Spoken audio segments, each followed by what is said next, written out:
Thank you, James, for introducing me. It's a great honor to be the last one to have the presentation closing the ETSEP session.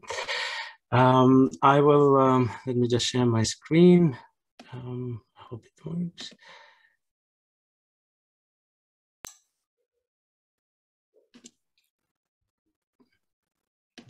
Don't see it yet. Yeah, is it there? Yeah, there it is. Thanks, Alex. Yeah, so I will briefly take you through the process and through the technologies that we used to support our model development process.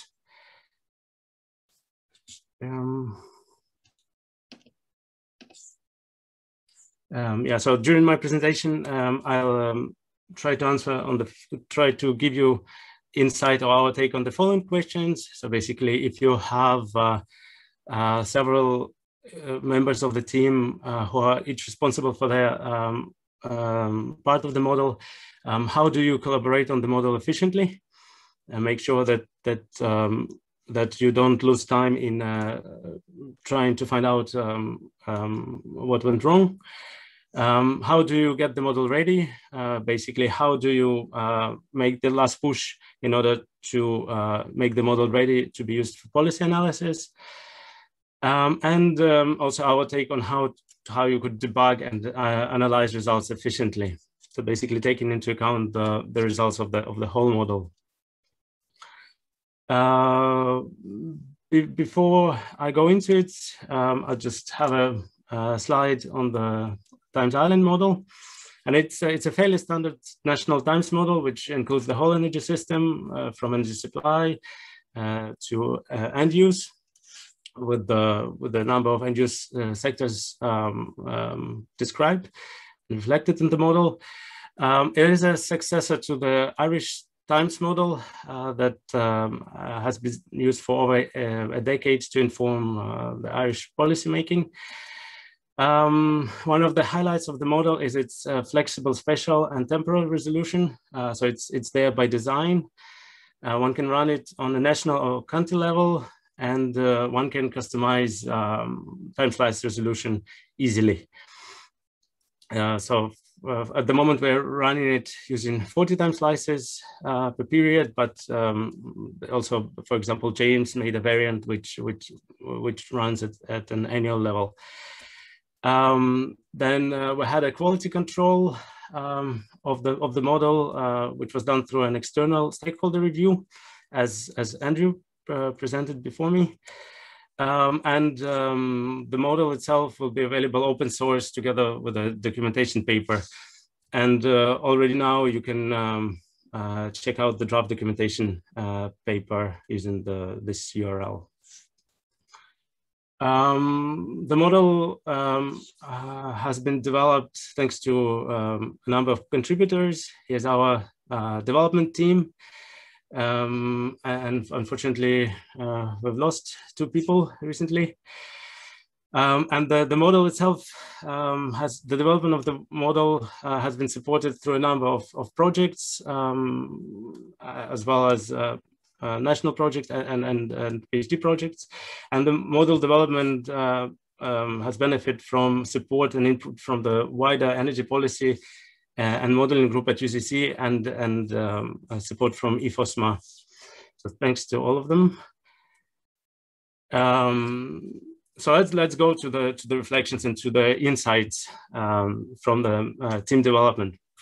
So basically, you know, if you're like us, you have several times model developers working on parallel, each responsible for a sector or for particular part of the model. How do you ensure that the combined model is working when you put it together? How do you catch inconsistencies at the same time as you allow for developer autonomy? And how do you know where to find the latest model version? In our experience, Git was really helpful in this respect. Basically, branch-based workflow allows for developer autonomy. So in an illustration here, you can see an example of a revision graph with each of the numbers representing a model version. And in green, it's a main branch is represented, while the branches that develop a specific model functionality is represented in blue. So basically, as you can see, the functionality development requires a branching out and then coming back to the main branch. And as you could imagine, with the multiple developers working in parallel, certain files can be changed in parallel. And for example, in this example, after version 6, there can be potentially inconsistencies because the version 3 got integrated into the main branch before version 5. So at this points, when one merges the branches into the main branch, they provide a good point for model testing and ensuring consistency. At the same time, Git contains a number of tools that allow you to see what exactly changed between the model versions. So for example, history log allows to see which files were changed at what point, and it also provides a message which ideally describes the reason for the changes.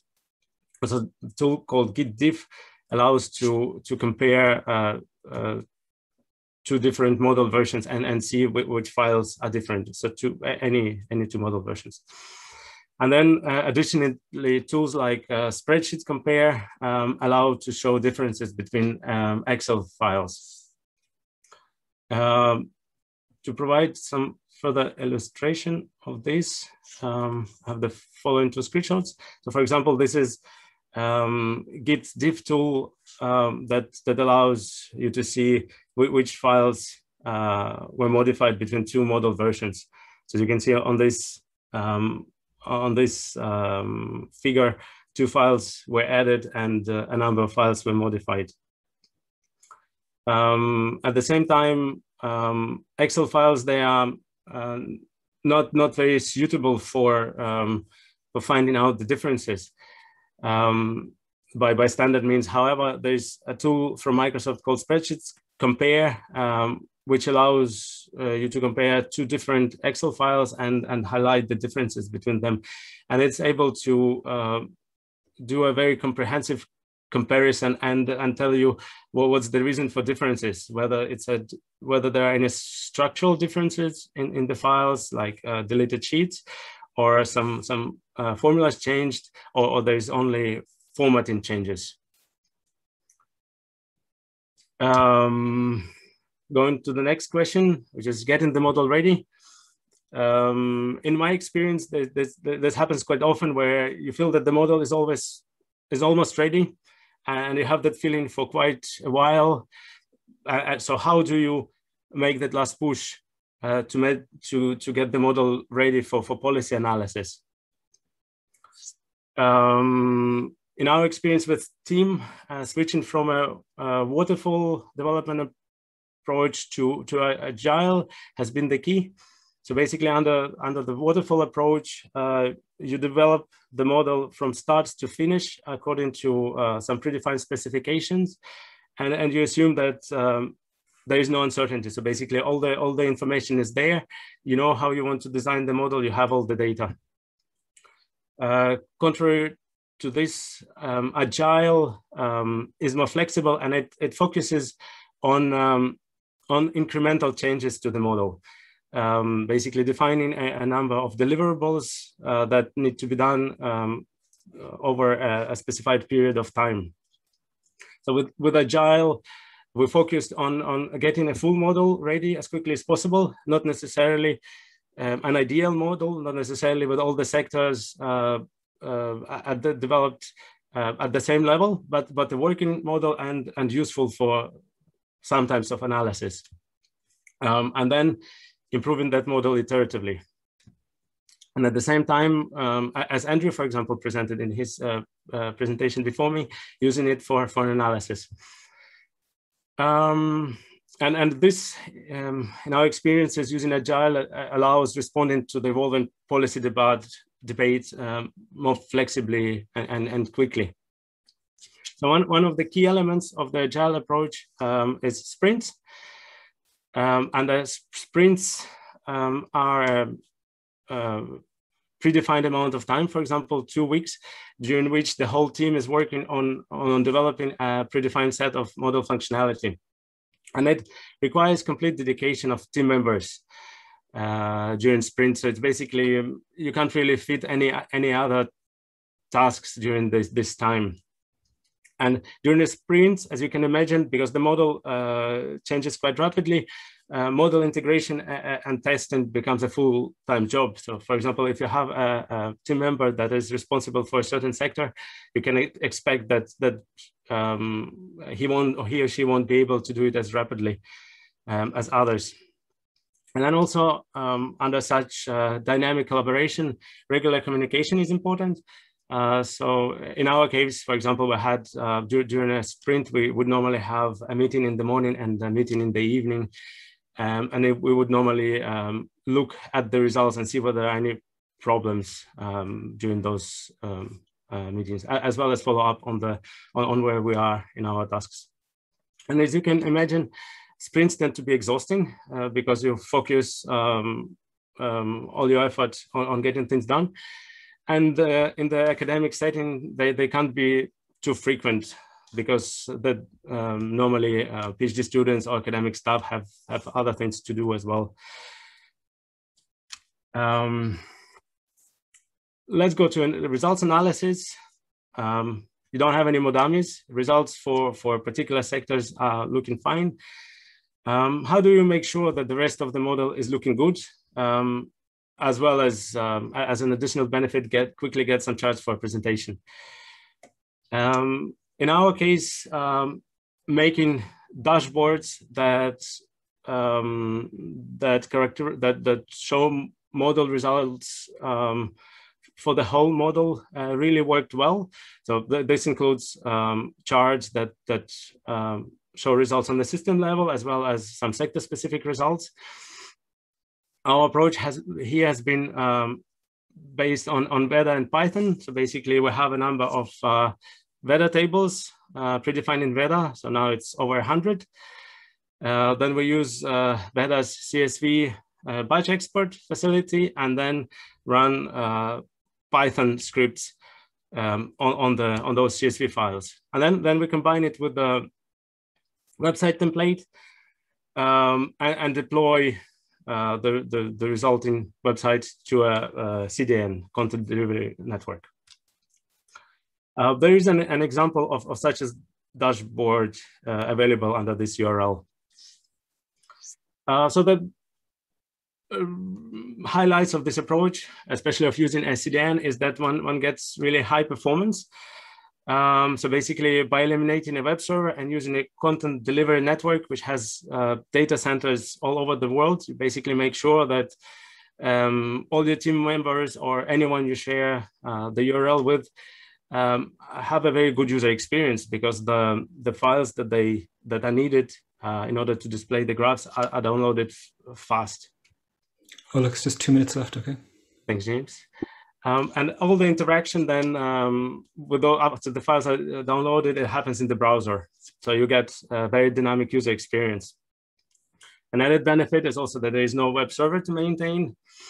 And also because the files are pre-generated, there are really no security issues. So nobody will hack your web server and display something else there.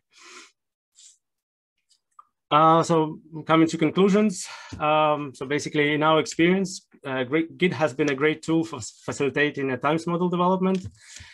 Dashboards with standard outputs, simplified results analysis, and model debugging.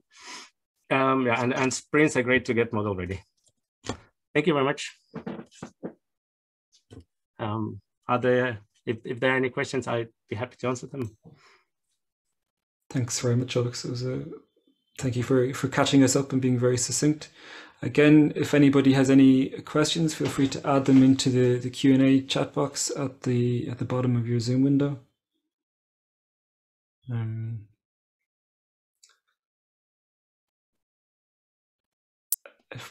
Do we have any other questions?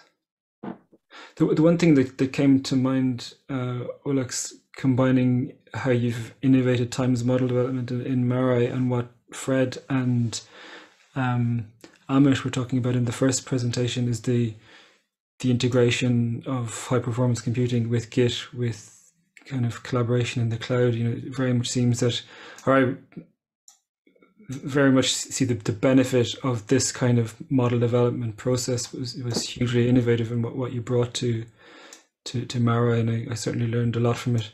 Sprints are not necessarily exhausting; they were quite energizing as well, if you enjoy model development.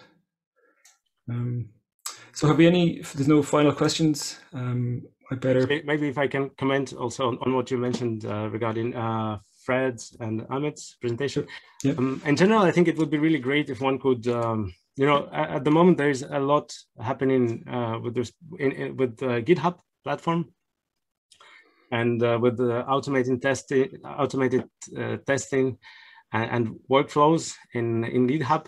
So in general, in the future, it would be really great kind of to make a project focusing on, let's say, if you have your model files in a GitHub repository, it would be really great, after some new changes, let's say tested changes are added to that model, that model would be run automatically using the GAMS cloud service, and then certain outputs, for example, a dashboard would be automatically produced and published on a website.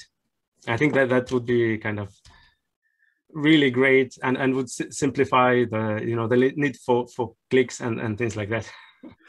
So you just have the GAMS server watching a Git repo, and when it gets refreshed or a new push, it just reruns on that repo. Is that what you're talking about? Yeah. So one would need to kind of to generate the D files, depending on how it's done, whether it's Better Online who does it, or if it's a mirror app that does it.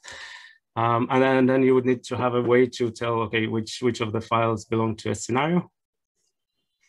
But there could be, like, for example, some kind of a test scenario or something. Okay. And then having some standard outputs available on the web, ready to be shared. Sounds great, Alex. Sounds like a proposal to be written for the